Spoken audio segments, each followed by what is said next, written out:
Hey guys, it is Wednesday, March 18th. I figured I would record a little background video just to kind of fill you in on what we've been doing this week. First off though, I wanted to thank you guys. You've been doing a wonderful job keeping up with your assignments. I really enjoy reading your response to your discussion post. The maturity and the perspective that you guys have been showing is amazing.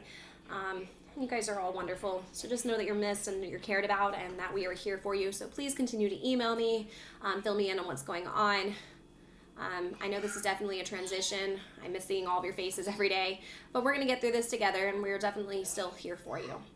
That also being said, I wanted to kind of fill you in on kind of the jump that we made with our reading, because now we are reading A Raisin in the Sun, which is set in the 1950s, and the last thing that we read was like a century before that. So yesterday you read a newsela over civil rights.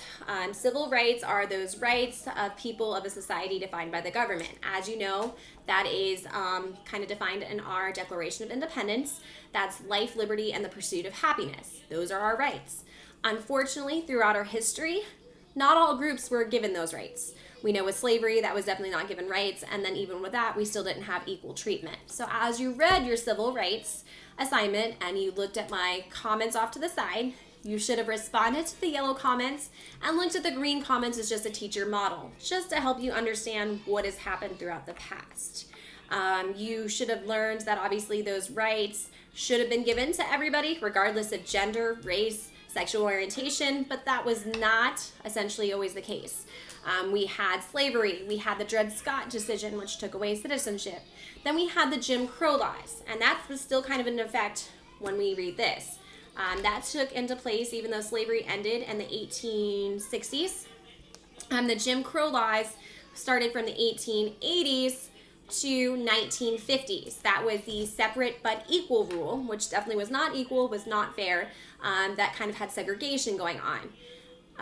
That created quite an issue during the time. Even with schools, we saw that there was unfair treatment, unfair resources, unfair facilities, and that was something that we'll still kind of see when we read A Raisin in the Sun.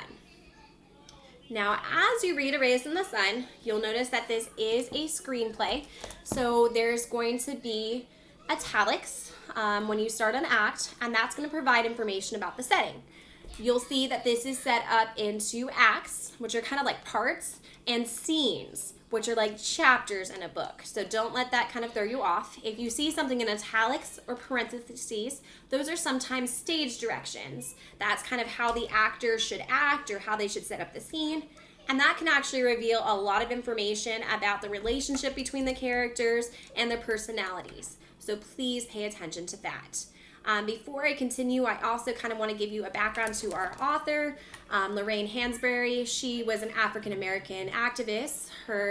She was a granddaughter of a slave, and in her personal experiences, she came from a middle-class family that ended up moving from a poorer black neighborhood, and they tried to move to a better home that was in a white neighborhood. So again, as I told you, segregation was still going on, and unfortunately, they faced a lot of violence and unfair treatment and prejudice and racism from the people that were near them. So that kind of inspired these events. So again, all this background information should kind of give you what you need to start kind of taking all this in. Also, if you were in class on Friday, I read kind of the poem that's in the beginning of your book. If you have your book, it's the first page. If you don't have your book, you have the PDF online. But it's by Langston Hughes, and it inspired the title A Raisin in the Sun.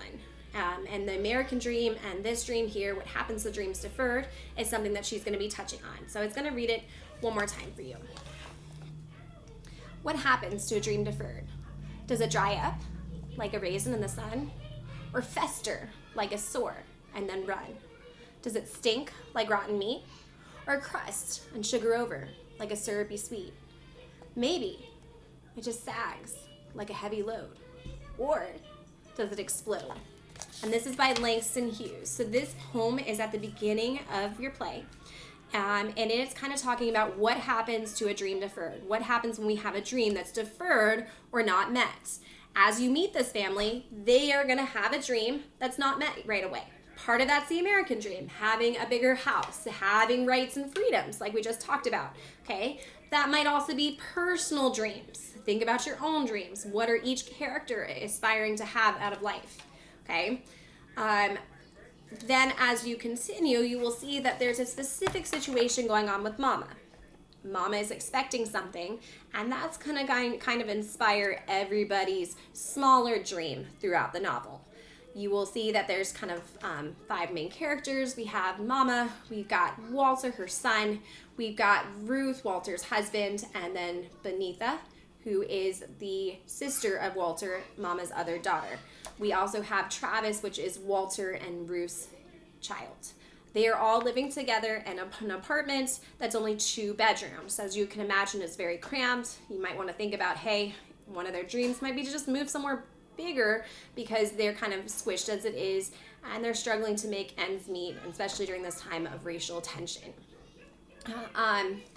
Tomorrow, you'll start to analyze the characters, again, paying attention to what each character wants out of their dream and what they want with something that Mama has coming will help you kind of analyze that section. I will try to maybe plan a screencastify maybe that slows down a section of the text, and maybe we can take a look at it, because as you see in parentheses how the characters respond, that will help you understand the personality. So for instance, I think on like page 27 in the book, we have Ruth who says almost matter-of-factly, a complaint too automatic to deserve emphasis. Why you always got to go smoke before you eat in the morning? Well, we know if she's saying almost matter-of-fact and it's a complaint, she's not the happiest right now. But we need to slow down and look at the parentheses and the stage directions and how the characters are saying this information. I hope that answered kind of your basic questions. Again, this is a novel set after World War II. They are dealing with these racial tensions. We've got the younger family. They're all living in this small 2-bedroom apartment in the south side of Chicago. And as we see, they're kind of hoping and wishing for different things of life, and kind of see how they interact and deal with that. All right, guys, that is it for now. I apologize in advance if this video is a little rusty, but this is the first video I got through without any children or pet guest stars, so I'm going to say this is a success. Please know that I miss you and that we care about you very much. I can't wait until I see you all again. Stay safe in the meantime. Wash your hands. Take your vitamin C. Try to stay positive and just enjoy the little things right now. Feel free to email. Keep us in the loop. All right, see y'all.